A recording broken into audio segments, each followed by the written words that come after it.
시편 105편입니다. 길어서 일부만 읽겠습니다. 105편 1절 여호와께 감사하고 그의 이름을 불러 아뢰며 그가 하는 일을 만민 중에 알게 할지어다. 그에게 노래하며 그를 찬양하며 그의 모든 기이한 일들을 말할지어다. 그의 거룩한 이름을 자랑하라. 여호와를 구하는 자들은 마음이 즐거울지로다. 여호와와 그의 능력을 구할지어다. 그의 얼굴을 항상 구할지어다.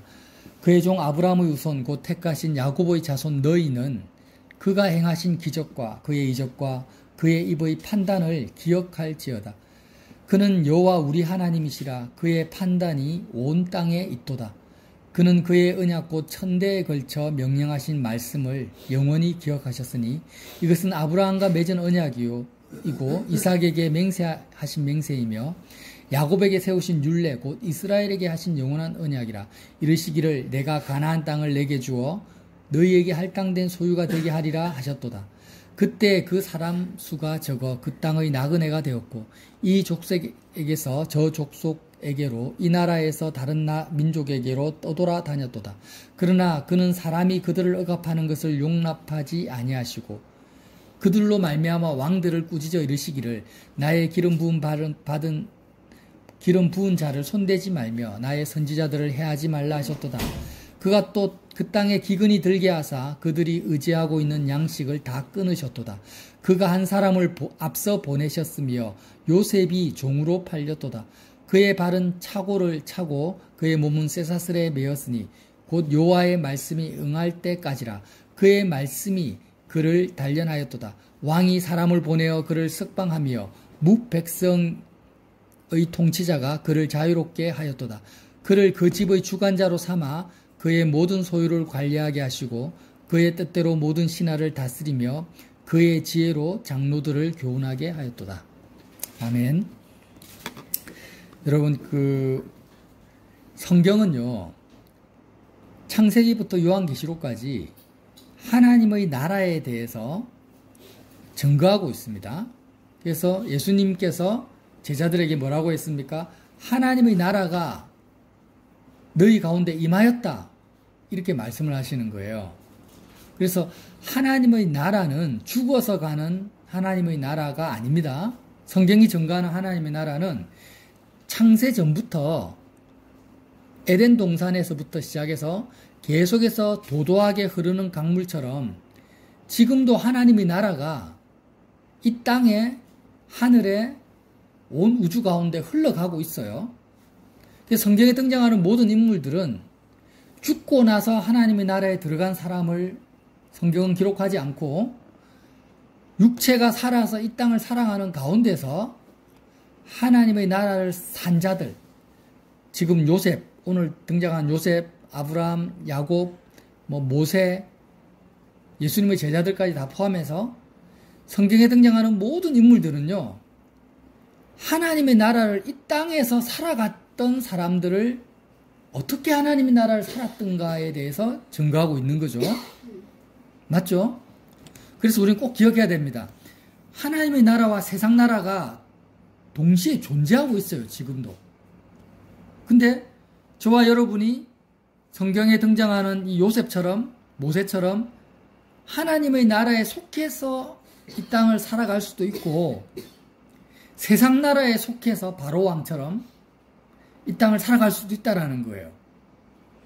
그게 성경이 지금 증명하고 있어요. 자, 하나님의 나라와 세상 나라가 지금 동시에 존재하고 있습니까? 없습니까? 있죠. 흘러가고 있습니다. 강처럼. 그래서 우리가 하나님의 나라에 속해서 직장생활, 가정생활, 내가 오늘 하루를 살 수도 있고 하나님 나라와 상관없이 세상 나라에 속해서 오늘 하루를 살 수도 있다라는 거예요. 지금 이게 굉장히 중요한 개념입니다. 내가 똑같은 회사를 가더라도 어제는 하나님 나라에 속해서 직장생활을 했다면 오늘은 세상 나라에 속해서 직장생활을 할 수 있다라는 거예요. 가정생활도 마찬가지죠. 내가 오늘 똑같은 사람을 만나도 내가 하나님 나라에 속한 상태에서 그 사람과 대화하고 교제할 수도 있고 세상 나라에 속한 상태에서 그 사람과 대화하고 교제할 수가 있어요. 자, 그러면 물어봅시다. 하나님의 나라는 뭐고 세상 나라는 뭡니까? 너무나 쉬운 개념이죠. 하나님의 나라는 말 그대로 하나님의 뜻과 판단과 생각이 주권적으로 이끌어가는 나라입니다. 동의하십니까? 그럼 세상 나라는요? 사람들, 세상 사람들, 나 자신의 사람이, 나도 사람이잖아요. 그래서 사람의 뜻과 생각이 주권적으로 이끌어가는 나라가 세상 나라예요. 여러분 이 개념을 분명히 이해하세요. 하나님의 나라는 하나님의 뜻과 생각과 판단이 주권적으로 이끌어가는 나라고, 세상 나라는 나의 뜻과 나의 생각, 아니면 사람들의 생각과 사람들의 뜻이 주권적으로 이끌어가는 나라예요. 자, 그러면 우리가 하나님 나라에 들어가려면 어떻게 해야 됩니까? 하나님 나라를 살려면 어떻게 해야 돼요? 오늘 성경 말씀이 그걸 증거하고 있어요. 지금 하나님 나라 속에 있는 사람들이 이렇게 말합니다. 105편 1절 여호와께 감사하고 그의 이름을 불러 아뢰며 그가 하는 일을 만민 중에 알게 할지어다. 하나님이 하시는 일을 보고 있어요. 왜? 하나님의 뜻 가운데 있으니까 그게 보이는 거예요. 그에게 노래하며 그를 찬양하며 그의 모든 기이한 일들을 말할지어다. 하나님이 지금 일하고 있고 역사하고 있음을 보고 있고 경험하고 있기 때문에 하나님을 노래하고 찬양하며 그의 기이한 일들을 말할 수가 있어요. 세상 나라에 속한 사람은 이런 반응을 할 수가 없죠. 그래서 3절에 그의 거룩한 이름을 자랑하라. 여호와를 구하는 자들은 마음이 즐거울지다. 여러분, 하나님 나라에 내가 속했다라는 증거가 뭐냐면 마음이 즐거운 거예요. 항상 기뻐할 수 있다. 마음이 즐거워요. 마음이 왜 즐거운가? 자, 여호와를 구하는 자들은 마음이 즐겁다고 했죠. 여호와를 구하는 자. 이상하다. 나는 지금 여호와를 구하고 있는데, 하나님을 찾고 있는데 왜 내 마음은 즐겁지가 않지? 세상 나라에 속한 상태에서 여호와를 구하면은요, 마음이 즐겁지가 않아요. 마음이 즐거우려면, 하나님을 구하는데 마음이 즐거우려면 하나님의 나라에 속한 상태에서 여호와를 구해야만 마음이 즐거울 수가 있어요. 여호와와 그의 능력을 구할지어다. 4절에 여호와와 그의 능력을 구합니다. 얼마든지 우리는 세상 나라에 속한 상태에서 구할 수 있어요. 그러니까 무슨 말이냐면, 내 마음이, 저와 여러분의 마음이 직장에 갔어요. 직장에 갔는데 우리의 마음이 직장 일에 마음이 탁 접촉이 됐어. 마음이 이 땅에 접촉이 된 상태에서는요, 자동적으로 내 생각, 내 판단 생겨납니까? 안 납니까? 납니다. 이걸 알아야 돼요. 내 마음이 어떤 사람에게 접촉이 됐어. 그럼 접촉이 됐다라는 것은 마음이 그게 접촉된 순간, 사건이든 사람이든 마음이 접촉되는 순간 우리는요, 자동적으로 자유의지를 가진 존재이기 때문에 내 생각, 내 판단, 내 뜻이 그냥 자동적으로 생겨나 버려요. 그러니까 내 생각, 내 판단이 생겨나면은 나는 세상 나라에 속해버리는 거예요. 자, 내가 사업을 합니다. 장사를 해요. 그러면 내가 장사하는 그 일에 마음이 접촉이 되면 어떤 일이 벌어져요? 장사가 잘 됐으면 좋겠다라는 내 생각이, 내 소원이 생겨버리죠. 그러면 나는 자동적으로 어디에 속합니까? 세상 나라에 속해버리는 거예요. 내가 자녀를 봅니다. 내 육체가 자녀를 봐요. 그럼 자녀를 보고 내 마음이 자녀에게 접촉이 되면, 내 자녀가 이렇게 변화되면 좋겠다라는 내 판단, 내 생각이 내 판단, 내 뜻이 생겨나면은 나는 어디에 속했다? 세상 나라에 속합니다. 너무 자연스러운 거예요. 내가 회사를 가요. 출근을 해요. 그럼 내가 일을 하죠. 일을 하는데 내 마음이 그 일을 하는데 접촉이 되면 이 일이 잘 됐으면 좋겠다. 사장님한테 잘 돼가지고 내 능력이 인정받아서 어느 정도는 그래도 회사에서 인정받는 일을 잘 처리하는 사람이 되면 좋겠다라는 내 뜻이 바로 생겨나는 거예요. 내 판단이. 세상 나라에 바로 속해버리는 거예요. 그러니까 우리가 하나님의 나라에 들어가려면 첫 번째로 내가 해야 될 것이 내 마음이 세상을 떠나야 돼요. 내 마음이 세상과 접촉이 되면 안 돼요.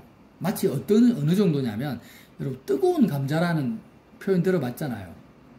요즘 제가 아침마다 감자를 잘 먹습니다. 뜨거운 감자. 잘 먹거든요. 근데 감자를 잘못 이렇게 입에 넣어버리면요. 어떻게 됩니까? 너무 뜨거워가 뱉어내야 돼요. 입이 데워버려요. 이게 뜨거운 감자. 접촉되면 안 된다라는 거예요. 여러분, 전기가 우리나라 220V가, 근데, 340V, 뭐, 이런 전기가 있어요. 에어컨 같은 이런 거는. 그러면 이제 그런 고압이죠. 고압 전류를 잘못 손대면 어떻게 되겠습니까? 여러분, 그 경험 해보셨어요? 감전되는 경험? 사람이 불꽃이 팍 튀면서 정말 심할 때는 바로 기절해버립니다. 더 심하면은 죽어버려요. 타버려요, 사람이.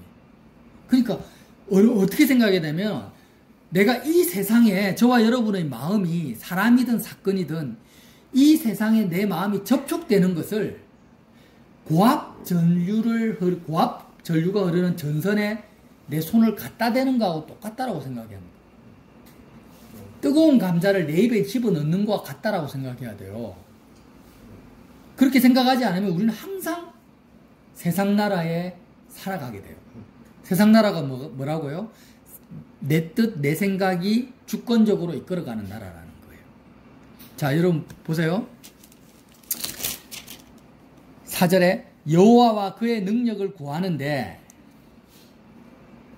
하나님의 나라에 속한 상태에서 여호와와 그의 능력을 구해야 됩니다. 내 마음이 세상과 접촉된 상태, 세상 나라에 속한 상태에서 여호와와 그의 능력을 구하면 그걸 뭐라고 하냐면은 배교입니다. 배교. 그거는 신앙이 아니에요. 세상 나라에 내 마음이 접촉된 상태에서 내가 필요를 느껴요. 내가 이미 판단하고 있어요. 일이 잘 돼야 돼. 성공해야 돼. 내가 건강해야 돼. 내가 이 사람과의 관계는 좋아져야 돼. 저 사람과의 관계는 멀어져야 돼. 이렇게 이미 내 생각과 내 판단이 작동하고 있는 상태에서 하나님, 내가 지금 일을 잘해야 되니까 능력을 주십시오. 사업을 잘해야 되니까 일이 순적하게 계약이 되게 해주십시오. 이렇게 구하는 것은 절대 마음이 즐거울 수가 없어요. 오히려 초조하고 불안합니다. 그 상태를 말하는 게 아닙니다. 여호와 그의 능력을 구하는 그 타이밍은 철저하게 마음이 세상을 떠나서 세상과의 접촉이 끊어진 상태에서 하나님의 뜻과 하나님의 판단만을 구하는 상태에서 여호와와 그의 능력을 구해야 된다는 거예요. 그래서 5절 보세요. 그의 종 아브라함의 후손, 저와 여러분을 말합니다. 곧 택하신 야곱의 자손 너희는 그가 행하신 기적과 그의 이적과 그의 입의 판단을 기억하라는 거예요. 이해가 되세요? 아브라함의 후손 너희는, 야곱의 자손 너희는 하나님이 행하신 기적과 이적과 특별히 그의 입의 판단을 기억할지어다. 7절 다 함께 읽어봅시다. 7절 시작. 그는 여호와 우리 하나님이시라. 그의 판단이 온 땅에 있도다. 그는 여호와 스스로 계신 분, 우리 하나님이시라. 그의 판단이 어디에 있다고요? 온 땅에 있어요. 온 땅. 온 땅이 뭐예요? 내가 내 마음이 접촉할 수 있는 모든 대상을 말합니다. 지금 여러분 꼭 일을 할 때뿐만 아니라 내가 쉴 때도 우리가 쉬잖아요. 지금 토요일, 일요일 쉰단 말이에요. 그럼 쉬면은 이렇게 생각하는 거예요. 바로 우리는 어떻게 해요? 내가 어떻게 쉴까? 마음이 그냥 휴식에 접촉이 돼버리죠. 그러면 안 된다라는 거예요. 쉴 때도 어떻게 쉬어야 되냐? 내가 어떻게 휴식을 취해야 될지 하나님의 판단이 이미 있다 없다? 있는 거예요. 그러니까 내 마음이 내 육체에 내 휴식에 접촉하지 말고 하나님의 판단에 접촉이 돼야 돼요. 이미 하나님의 판단이 이미 있으니까. 온 땅에 있다네. 온 땅에. 여러분 이걸 믿으십니까? 여호와 우리 하나님이 판단이 어디에 있다고요? 온 땅에 있어요. 온 땅에. 그러니까 내가 판단하고 내가 생각한다라는 것은 하나님을 대적하는 것이고 하나님의 판단을 이겨버리는 거예요. 하나님의 판단을 내가 완전히 그냥 부셔버리는 거예요. 그러니까 하나님 나라를 살 수가 없죠. 우리가 왜 하나님의 나라를 못 사는가? 마음이 즐겁지 않은가? 하나님의 판단을 내가 항상 부셔버리기 때문이에요. 하나님을 대적하기 때문이에요. 왜 하나님을 대적합니까? 마음이 접촉하니까 그래요. 자, 이제 정리할게요. 우리가 마음이 어떤 대상이든 사건이든 직장이든 가정이든 마음이 접촉하면은 뭐가 생깁니까? 내 판단과 내 생각이 생기죠. 그러면은 뭘 하게 됩니까? 하나님의 판단. 이미 하나님이 판단이 있단 말이에요. 하나님의 판단과 생각을 대적하는 거예요. 그러니까 세상 나라와 하나님 나라가 부딪힌단 말이에요. 그래서 마음이 어떤 대상의 사건에 접촉되는 것을 뭐라고 생각해요? 1000V 고압 절선을 내가 만지는 거하고 똑같다고 생각해야 되는 거예요. 절대 접촉하면 안 돼요, 우리 마음이. 접촉하는 순간 나는 세상 나라에 떨어져 버려요. 자, 그것을 지금 계속 우리에게 지금 말씀하시는데 조금만 더 읽어볼게요. 지금 쭉 이렇게 하나님께서 어떻게 이스라엘 백성을 인도하셨는지를 이제 설명을 쭉 하시잖아요. 11절 이러시기를 내가 가나안 땅을 내게 주어 너에게 할당당 소유가 되게 하리라. 하나님 이미 계획을 가지고 계세요. 이스라엘 백성을 어떻게 인도할지를 100년도 아니고 1000년, 2000년 앞을 내다보면서 아브라함을 선택하시고 가나안 땅을 주시기 위해서 유목민이 되게 하시고 또 돌아다니게 하시고 다 하십니다. 그러면서 자 요셉을 등장시키는데 17절 그가 한 사람을 앞서 보내시며 요셉이 종으로 팔렸도다. 야고보의 12번째 아들 요셉을 종으로 팔리게 하신 분이 누굽니까? 하나님이죠. 왜 팔리게 하셨어요? 이스라엘 백성보다 먼저 애굽에 들어가게 하셨어요. 하나님의 철저한 판단이요 계획이고 하나님의 생각이 주권적으로 이끌어 가시는 거예요. 그래서 18절에 그의 발은 차고를 차고 그의 몸은 쇠사슬에 매였어요. 요셉이 애굽으로 팔려갈 때 이렇게 팔려갔다라는 그냥 편안하게 팔려간 게 아니에요. 완전히 쇠사슬에 꽁꽁 묶여가지고 꼼짝달싹할 수 없게 팔려갔습니다. 곧 여호와의 말씀이 응할 때까지라 그의 말씀이 그를 단련하였도다. 그의 말씀이 요셉을 단련하였는데 자 요셉이 보디발의 그 애굽의 장군 보디발의 집에 팔려갔어요. 근데 거기서 정말 탁월하게 일을 잘하게 됩니다. 그럼 일을 잘하고 충성을 다했는데 어떻게 됩니까? 보디발의 아내의 관계에 빠져가지고 오히려 감옥에 갇힙니다. 그럼 우리가 이렇게 생각을 하는 거예요. 아, 요셉이 보디발의 집에서 일을 잘한 것은 요셉의 마음이 보디발의 그 임무, 그 가정총무로서의 얼마나 해야 될 일이 많습니까? 그 일에 마음이 탁 달라붙어가지고 최선을 다해서 성실하게 일을 했기 때문에 인정을 받았다라고 생각하십니까, 여러분? 즉, 성경이 그렇게 말을 합니까? 우리가 그걸 너무나 모르는 거예요. 너무 우리 식대로 판단을 하는 거죠. 아니에요. 요셉이 보디말 가정총부로서 탁월하게 일을 잘한 것은 요셉의 마음이 조금도 보디발의 가정 일에 접촉이 안 됐기 때문이에요. 안 되니까 하나님의 생각과 판단이 요셉에게 주어졌고 하나님께서 요셉을 통해서 그렇게 일을 하게 하신 거예요. 그래서 이제 그렇게 했는데 요셉이 어떻게 들어갑니까? 감옥에 갇히게 되죠. 감옥에 갇히면은 이제 우리는 이렇게 생각해요. 아, 요셉 진짜 억울하겠다. 야, 진짜 아무 죄도 안 지었는데 감옥에 갇혔네. 정말 안 됐다. 근데 요셉은 어떻게 해요? 하나님의 말씀이 요셉을 단련했다라고 나와요. 하나님의 말씀이. 그게 무슨 말이냐면 요셉은 감옥에 들어갔을 때도 그 감옥의 상황과 환경에 마음이 접촉이 됐다 안 됐다? 안 됐다라는 거예요. 물론 인간이니까 접촉될 때가 있었겠죠. 그러니까 여호와의 말씀이 요셉을 단련한 거예요. 말씀이 단련했다라는 것은 우리가 그렇게 알아야 돼요. 말씀을 열심히 연구해가지고 일을 잘할 수 있는 능력을 얻은 게 아니고 조금도 인생의 희노애락에 마음이 접촉되지 않도록 말씀이 그를 단련했다라는 거예요. 그래서 감옥의 상황에 마음이 접촉이 안 되는 그런 단련의 상황 속에 믿음이 자라니까 하나님이 요셉을 어떻게 합니까? 이제는 보디발의 가정 총무가 아니라 애굽의 총리가 되게 하시는 거예요. 그럼 우리는 요셉이 또 어떻게 합니까? 애굽의 총리로서 정말 탁월한 총리가 되죠. 요셉이 정말 이제는 애굽의 그 일에 마음이 탁 접촉이 돼가지고 탁월하게 최선을 다해서 열심히 일해가지고 애굽의 총리가 되었습니까? 그러니까 우리는 착각도 유근수죠. 보디발 그 가정 총무의 일과 애굽의 총리 자리가 얼마나 그 격이 달라요. 얼마나 우리 마음의 흡입력이 다릅니까? 그러니까 보디발의 총리를 하면서 거기에 마음이 접촉이 안 되는 정도의 믿음의 분량이 되니까 이제는 더 큰 일을 맡기시는 거예요.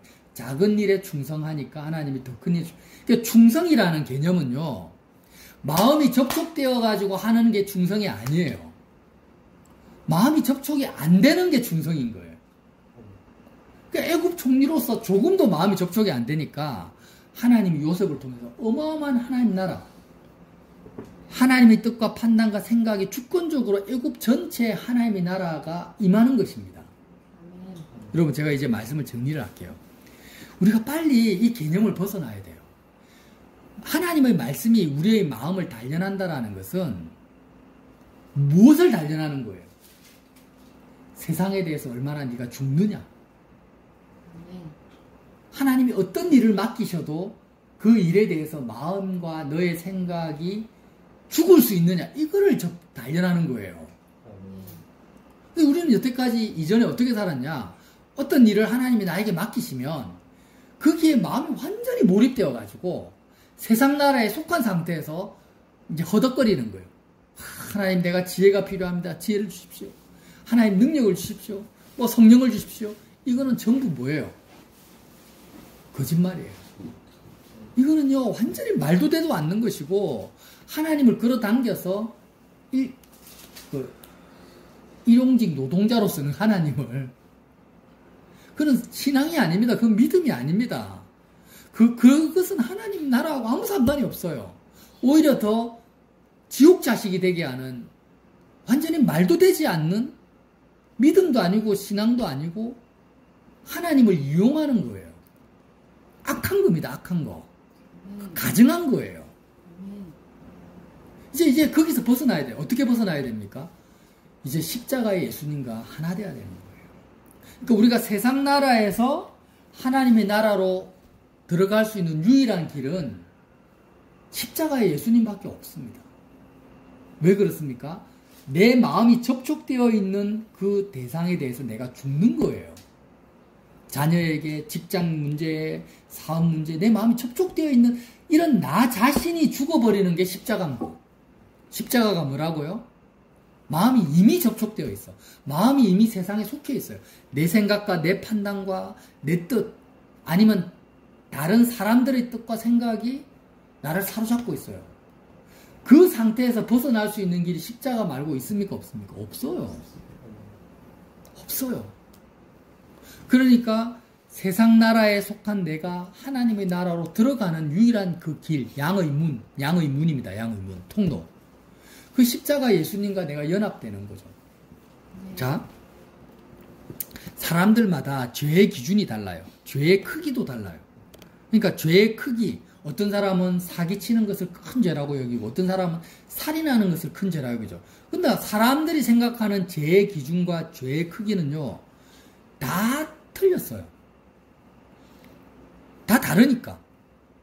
그러니까 율법의 계명이 있는 거예요. 율법의 계명의 그 기준이 되어가지고 나를 정죄하죠. 아, 야, 너가 오늘 지금 일을 잘했어. 아니면 거짓말을 했어. 이렇게 율법의 계명이 기준이 되어서 나를 정죄하는 것을 내가 마음이 이렇게 하면 안 되겠다. 계명을 지켜야 되겠다. 이렇게 하는 것은 전부 뭐라는 거예요? 그건 바리새인들의 삶이고 그렇게 살아서는 안 된다라는 거예요. 어떻게 해야 됩니까? 율법의 계명이 기준이 되는 것이 아니라 십자가의 예수님과 하나가 되지 않는 나를 발견하는 것이 중요해요. 율법이 나에게 요구하는 것은 계명을 지켰느냐 못 지켰느냐를 지금 요구하는 게 아닙니다. 여러분 지금 제가 지금 말씀이 왔다 갔다 하는 것 같지만 전혀 그런 거 아니에요. 같은 문맥이에요. 지금 같은 맥락이라는 거예요. 자, 마음이 세상에 접촉되냐 안 되냐를 율법이 지금 보는 거예요. 그러니까 예를 들어 이런 거죠. 내가 율법의 계명을 못 지키고 있어. 그러면 나의 상태가 어떻다라는 거예요. 하나님 나라에 속하지 않은 상태라는 거죠. 근데 많은 사람들은 그 율법의 계명을 지키려고 애를 쓰는 거예요. 그렇게 하면 안 된다라는 거예요. 로마서 말씀 전체를 제가 풀어드리는 거예요. 율법의 계명을 못 지키고 있는 나는 그 원인이 뭐라는 거예요. 마음이 이미 세상 나라에 속해 있다라는 거예요. 그러니까 율법의 계명을 못 지키고 있는 나를 발견했을 때는 어디로 가야 되냐면 율법의 계명을 지키려고 해서는 안 돼요. 그러니까 지켰다 해도 그건 여전히 세상에 속한 거니까. 어떻게 해야 된다고요? 십자가의 예수님과 하나 되지 않는 나를 발견하는 거예요. 이게 중요해요. 내가 세상에 대해서 죽지를 않았구나. 세상에 속해 있다라는 거예요. 그걸 발견하는 거예요. 그리고 십자가로 가서 예수님과 함께 세상에 대해서 온전히 죽고 내 마음에 그리스도 안으로 들어가서 예수님의 그 동선을 따라가는데 그리스도 예수 안에 있는 나를 발견하기까지 예수님을 따라가는 거예요. 자, 이제 이걸 하고 딱 말씀 마칠게요. 율법의 계명들이 있습니다. 그 계명에 나 자신을 이렇게 대입을 해보면 내가 지금 죄인이구나. 내가 죄인이구나라는 것을 발견을 해요. 항상 발견을 하죠. 그 발견을 할 때 율법의 계명을 지키려고 하지 말고 내가 지금 세상에 속해 있구나. 내 마음이 세상과 접촉되어 있구나. 이걸 발견하는 거예요. 이게 십자가의 예수님과 하나가 안 되어 있는 나를 발견했어요. 자, 십자가의 예수님과 연합이 안 돼 있어. 하나가 안 돼 있는 나를 발견하면 이제는 십자가의 예수님을 꽉 붙들고 그리스도 예수 안에 있는 나를 발견할 때까지 예수님을 붙드는 거예요. 이것만 하면 돼요. 그러니까 바울이 뭐라고 합니까? 그리스도 예수 안에서 나를 발견하게 내가 발견되고자 한다. 이렇게 말씀을 하잖아요. 그러니까 항상 마음이 세상과 접촉되어 있는 나를 발견하면 십자가의 예수님과 하나 되는 나를 발견하고 성천하신 예수님과 하나 되는 나를 발견하고 그리스도 예수 안에 있는 나를 발견하기까지 내가 예수님을 붙드는 거예요. 이거 외에는 우리가 할 것이 없어요. 자,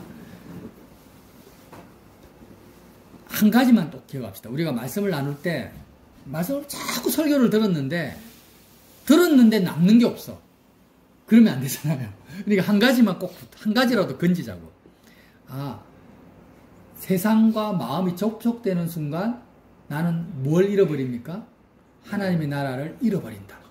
그래서 마음이 접촉되는 것을 1000V 전류가 흐르는 고압전선을 맨손으로 잡는 것과 같다라고 생각해요.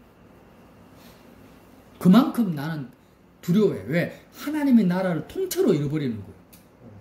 통째로 잃어버려요. 그러니까 그게 아무리 좋으면 좋다고 우리는 마음이 접촉이 되고 싫으면 싫다고 마음이 접촉이 되잖아요. 그렇게 하면서 하나님 나라를 잃어버리는 거예요. 우리가 십자가가 놓치면 안 돼. 십자가를 놓치면 안 된다라는 게 세상과 마음이 접촉이 되면 안 된다라는 거잖아요. 십자가를 놓치면 안 되는 거예요. 그래서 항상 하나님의 나라에 내 마음이 속해 있는 상태에서는 그 증거가 뭐라고요? 마음이 항상 즐겁다라는 거예요. 왜? 내가 요셉처럼 감옥에 가도 하나님의 나라가 지금 조금도 쇠퇴하는 게 없는 거예요. 총리가 되어도 총리가 된 것이 기쁜 게 아니라 하나님의 나라가 임하는 것 때문에 기쁜 거예요. 내가 가난해도 병들어도 하나님의 나라는 쇠하지 않습니다. 쇠하지 않아요. 절대로 쇠하지 않아요. 그러니까 하나님의 나라에 내가 속해 있는 상태에서는 어떤 상태에서도 마음이 즐거운데 세상 나라에 속해 있는 상태에서는요, 잘 되면 잘 된다고 잠시 잠깐 좋죠. 잠시 잠깐. 곧 마음이 스트레스를 받고 지치고 힘들고 괴로워요. 우리가 이러한 그 악순환을 벗어날 수 있는 길은 여러분 십자가 복음밖에 없습니다. 꼭 기억하세요. 십자가 생활화밖에 없어요. 정말이에요. 이건 내가 체험적으로 저와 여러분의 체험이잖아요. 그 환경이 변화되어지고 일이 잘 풀려서 내가 능력을 갖춰서 내 마음이 즐겁고 쉼을 얻는 것이 절대 아닙니다. 하나님의 나라 속으로 우리가 들어가야 돼요. 십자가를 통해서. 십자가 붙들고 하나님 나라로 들어가야 돼요. 이것이 말씀이 요셉의 마음을 단련한 것처럼 십자가의 복음이 저와 여러분의 마음을 단련해서 항상 마음이 즐거울 수 있는 믿음을 소유하시는 저와 여러분 되시기를 예수님 이름으로 빌어드립니다.